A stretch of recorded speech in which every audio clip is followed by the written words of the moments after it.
Where your dog chooses to sleep isn't random. At your feet, back to back, or buried under the covers, each spot is a message. In the next few minutes, we'll decode 3 common sleep positions and translate what they reveal about trust, protection, and routine. More important, you'll get tiny, do-tonight tweaks, micro-actions that keep the parts you love, the cuddles, the calm, and gently fix the parts that break your sleep, the pacing, the crowding, the sudden 2 a.m. alerts. Curious to learn your dog's bedtime dialect and sleep better together? Stick around, hit subscribe, and tap like so you don't miss the next guides. Position 1, Foot Sentinel. Picture this. Your dog settles at the end of the bed, nearest the door. Maybe they're on the corner, head angled toward the hallway. If someone on the street drops a car door at midnight, their ears twitch first. If a floorboard whispers, they clock it. They're asleep, sure, but it's the sleep of a lifeguard with one eye on the water. Why do they do it? 2 big reasons. First, vantage point. From the foot of the bed, your dog has the best straight-line view of the door, and they can launch faster if something needs checking. Second, access. They're closer to the hallway, the stairs, the kitchen, the places where noises begin. In their mind, your bed is a base camp. The end of the bed is the lookout. What does this say about your relationship? It says your dog has appointed themselves night shift security. That's not because you're weak, it's because you're valuable. On some level, your dog has decided you're worth guarding when you're least alert. They're not sleeping on your face because that would block their line of sight. They're at your feet because that's how they can watch over you and the world at the same time. How to support the foot sentinel. Start with the environment. Clear a path from the foot of the bed to the door, so they don't have to clamber over a laundry hill every time the house creaks. If your door squeaks or your hallway fan rattles, fix that. You want quiet vigilance, not constant micro-alarms. If your dog is a hair trigger barker, run a white noise machine at a low, steady volume. It softens the edges of surprise sounds without blocking real alerts. If your foot sentinel is a large dog and your feet are getting crowded, experiment with a slim bolster or a folded blanket at the end of the bed that marks their zone. Dogs are surprisingly good at understanding this strip is yours. When they lie on the bolster, pay them in quiet praise and a calm, slow chest rub. You're reinforcing a boundary without creating a turf war. Training tip you can try tonight. Teach a simple place cue that targets the foot of bed strip. Sit on the bed, pat the bolster, say place, lure them there with a hand target or a small treat, and the moment their elbows hit the bolster, mark the behavior with a cheerful yes and a tiny reward. Repeat 3 times, then do it once more in low light right before you turn off the lamp. The goal isn't a military bed drill. It's to pair the foot of the bed spot with a clear, positive ask. Over a week, that cue becomes a bedtime shortcut. Common worry. Does my foot sentinel sleep mean my dog is anxious? Not automatically. There's a difference between vigilance and hypervigilance. If your dog falls asleep, adjusts a couple of times, and occasionally perks up to a sound, then settles, you're looking at a normal guard pattern. If they pace, pant, flinch at every tick, or pop up at every noise and can't settle for more than a couple of minutes, that's anxiety. In that case, your micro-actions shift. Deepen the white noise buffer. Give them a structured late evening decompression, a sniffy walk, or a 10-minute lick mat, and talk to your vet if nighttime anxiety ramps up suddenly or comes with other signs of discomfort. What not to do. Don't scold a dog for alerting once or twice and then expect them to go back to sleep smoothly. You've just confirmed that the night contains events. Instead, use a neutral thanks marker. Your version of I heard you, good job, stand down. Dogs learn very quickly that a calm acknowledgement means the situation is handled and the house can return to quiet mode. Small but powerful adjustment. If your dog constantly blocks the path at the foot of the bed, so you're bumping them every bathroom trip at 2 a.m., flip the bed orientation if possible, so the foot isn't your only egress. Or train a gentle move cue. Say move, step into their space slowly but steadily, and when they shift, reward the movement with space and a soft good. That keeps the sentinel instinct intact without turning your night into a dance around a sleeping speed bump. Position 2, hip to hip. You feel it before you see it. A warm weight against your thigh or hip, your dog's back curved along your leg, sometimes with their rump touching you like a nudge that never fully resolves. No dramatics here, just steady contact, a soft exhale, and a sense that the day finally found its quiet. Hip to hip isn't about patrol routes, it's about connection. Specifically, it's about scent and reassurance. Dogs read the world through their noses. Skin is a scent journal, and hips and thighs are pages that collect stories. Sweat, fabric, lotion, the faint trail of everything you brushed against that day. When your dog positions their hip against yours, you're swapping pages. To them, that exchange says, "We belong, we match." People often misinterpret the rump press as indifference or even rudeness. It's the opposite. This is your dog telling you, "I'm here, I'm relaxed, I trust you to read me, and I'm gonna keep track of you without staring." It's a social, balanced closeness, the canine version of sitting shoulder to shoulder on a park bench. So, how do you support hip-to-hip sleepers? Start before the lights go out with a minute of calm, predictable touch. Not roughhousing, not tickling paws, not wrestling the blankets. Aim for slow strokes along the rib cage or a gentle massage at the base of the neck. That style of touch lowers arousal and tells your dog the high-energy part of the evening is over. If your dog has a favorite bedtime cue, all done, night-night, a certain way you fold the duvet, make it consistent. Dogs love rituals because rituals make outcomes predictable. If you sometimes need a bit more space, say you're a hot sleeper or your hip aches, don't punish closeness, redirect it. Place a narrow bed pad or folded throw right where your hip meets the mattress and reward your dog for choosing that pad. You're not denying the connection, you're defining where it's most comfortable for both of you. Over a few nights, your dog will aim for the pad because it's consistently paid off with your attention. A quick note on scent and laundry. You don't need to keep the sheets doggily for this to work. Clean beds are fine. What helps is leaving one small washable item, an old t-shirt you wore for an hour, in the general zone where your dog tends to snuggle at the beginning of the night. That's enough to anchor the scent exchange without turning your bed into a kennel. If your hip-to-hip dog sometimes escalates affection at the worst moments, think face licking just as you're drifting off, build a simple settle sequence. It can be as basic as 3 slow breaths together while you place a flat palm on their shoulder. Breathe in for 4 counts, out for 6, 3 times. You'd be surprised how many dogs mirror your breathing. When you finish the 3rd exhale, whisper settle. Over a week, that pattern becomes a cue. You're teaching relaxation like you'd teach sit, except the reward is the feeling of being calm together. Red flags to watch for. Hip press that suddenly becomes insistent guarding of your body from a partner or another pet. Growling when anyone approaches the bed, or snapping if you shift. That's resource guarding of you, not simple intimacy. In that case, roll back privileges. Sleep with a leash drag line attached for a few nights, calmly cue off, and reward on a nearby bed on the floor.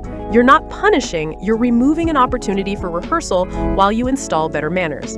If guarding persists, consult a qualified trainer. This is solvable with structure and patience. One less nuance.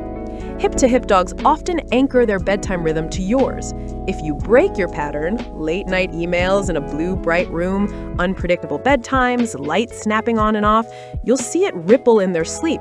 They'll shift more, they'll seek your face, they'll paw you for reassurance. The fix isn't scolding, it's getting boring again at night. Boring is a compliment in a dog household. Boring means predictable, predictable means safe, safe means sleep. Position 3. Back to back. Back to back looks like choreography. You take your side, your dog takes theirs, and the two of you form a tidy line down the bed, spine to spine. There's contact, but it's functional contact. You could both move if you needed to, and that's kind of the point. In a back-to-back sleep, your dog is declaring 2 things at once. First, trust. They're exposing their flank and turning their face away from you, which is about as vulnerable as a dog gets around a human. Second, strategy. If something does require attention, you'll feel each other shift instantly through that shared line of contact. It's like sleeping with a tripwire that only you two can feel. This position thrives on routine. Dogs who choose back-to-back typically like predictability in other parts of the evening. Same time outside, same last drink of water, same light level, same sequence of settling behaviors. If your evenings have been chaotic and your dog chooses back-to-back anyway, don't test the bond. Meet it halfway. Create a simple, repeatable pre-bed choreography you can execute even after a long day. Try this 4-step sequence. Reset walk. 10 minutes, quiet, sniff forward. Not a cardio sprint. The goal is decompression, not exhaustion. Water window. Offer water, then remove access 15 minutes before lights out to limit midnight bathroom breaks. Bed cue. Use the same phrase every night. Night-night, or to bed, said once at a normal volume. Then do it. Light discipline. Lamps to warm dim, phones face down. One bedside light out first, the other last. Keep the order consistent. None of this is fancy. That's the point. Back-to-back dogs love the anticipation that builds when the evening turns into a gentle, predictable ramp down. If you hit these beats in the same order, you'll watch your dog preempt you, heading to the bedroom at step 3, choosing their usual spot by step 4, and exhaling before you've even fluffed the pillow. If your back-to-back sleeper sometimes drifts to the center and stretches like a starfish, that's not betrayal, that's thermoregulation. Bodies heat, blankets trap, and dogs adjust. Instead of pushing or grumbling, add a simple shift cue to your vocabulary. Say shift. Tuck your forearm between your bodies and apply steady, gentle pressure until there's a hand's width of space again. The moment they yield, whisper, "Thank you," and be still. You're teaching a polite nighttime way to renegotiate space without drama. Potential hiccup. A dog who loves back-to-back but startles hard if you toss and turn. You'll feel a jolt, maybe a grumble. That's a dog with sensitive arousal thresholds trying to keep one foot in the world of watchfulness. 2 fixes help. First, white noise, again. It smooths the sensory landscape so unexpected shifts feel less like alarms. Second, a very light blanket between your bodies that makes motion less skin loud. You're not barricading, you're dampening micro-movements. And if your schedule sometimes betrays the consistency this position craves, say, you work late once a week, anchor the ritual to a cue, not a timestamp. The words night-night, the sequence of lights, the act of placing your book on the nightstand can all trigger the same routine even when bedtime slides by an hour. Dogs measure patterns more than timestamps. Position 4, heart to chest curl. You know this one the moment it happens. Your dog tucks into the curve of your chest or upper torso, often angling an ear toward your heart. The breathing sinks, their muscles loosen. Sometimes you'll feel that tiny full body sigh, like a pressure valve releasing. What's going on is simple and ancient. Your heartbeat and your baseline scent are telling your dog all is well. Puppies pile for warmth. Adults who choose this spot are doing a grown-up version of the same regulation trick. This is not a needy dog, it's a self-aware dog. They've learned that your chest is a reliable instrument that plays safe. If the day was noisy or full of surprises, the chest curl is their fastest route back to equilibrium. How you help? Remove friction from the signal they're trying to read. Bright, blue-white screens jitter the nervous system, yours and theirs. Swap the phone scroll for a warm, low lamp and a page or 2 of a paper book. Quieter room, fewer sharp sensory edges. If outside noise tends to spike right when you're winding down, motorbikes, elevators, late-night dishes, soften it with low, steady white noise. You're not trying to erase the world. You're rounding it off so your heartbeat becomes the loudest, steadiest thing in the room. Bedside ritual that works with heart-to-chest dogs. 3 slow shared breaths before lights out. Place your palm flat along their ribs. Inhale quietly for 4 counts. Exhale for 6. Do that 3 times and then whisper a consistent word like settle or rest. You don't need to make a big deal of it. The power is in repetition. Within a week, your dog will start preempting the 3rd exhale with that long doggy sigh that says, "I'm done, good night." Temperature matters here too. Chest curls can run hot. If your dog starts in the curl and then pops up panting 20 minutes later, it's not a relationship crisis, it's thermoregulation. Preempt the heat spiral. Drop the room 1 degree, trade the heavy comforter for a breathable cover, or place a light throw across your midsection so your dog gets the heartbeat channel without the full furnace. A small but useful boundary. Decide what counts as chest curl and what crosses into face takeover. You can love the curl and still not want a paw on your mouth at 1 a.m. Teach a gentle, easy cue in the evening. Hand on the shoulder, slow stroke, whispered, easy, and stillness. Reward calm by doing nothing exciting. If a paw creeps up, guide it down once, say thank you, and be still. Dogs notice which choices keep the signal flowing and which make it stop. Red flags to notice. A dog who chooses the chest curl but can't settle, constant shifting, lip licking, pinched brow, or startles hard with every hallway sound. That's not comfort seeking, that's scanning. In that case, widen the regulation net. Quieter room, dimmer light, a sniffy late evening walk, and check for physical discomfort. Itchy harness rubs, a new hot spot, tender ribs after a rough play. If restlessness appears out of nowhere and persists, loop in your vet. Sleep is data. One last tip, keep the scent consistent where the curl happens. You don't need to skip laundry, but avoid swapping pillows nightly or drenching your chest area with new fragrances right before bed. To a scent-led creature, that's like moving the radio station just when the music gets good. Position 5, head-to-head. Head-to-head looks like commitment. Your dog decides that the closest possible point to you is the goal, even if it means surrendering a lot of comfort. They'll nudge up to your shoulder or pillow, sometimes cheek to cheek, sometimes forehead to temple. It's intimate, and for many people, adorable. It can also be impractical. Breath on breath, whiskers and eyelashes, a snout parked where your neck wants to be. What this says, your dog is prioritizing closeness over everything. They want your voice vibrations, your exhale, your micro movements. They may also be calibrating to your emotional state. If you talk softly in the dark or hum, a head-to-head dog will absolutely choose the radio over the subwoofer, your chest. This is the dog who would rather hear your words than your heartbeat. Support the need without sacrificing your face.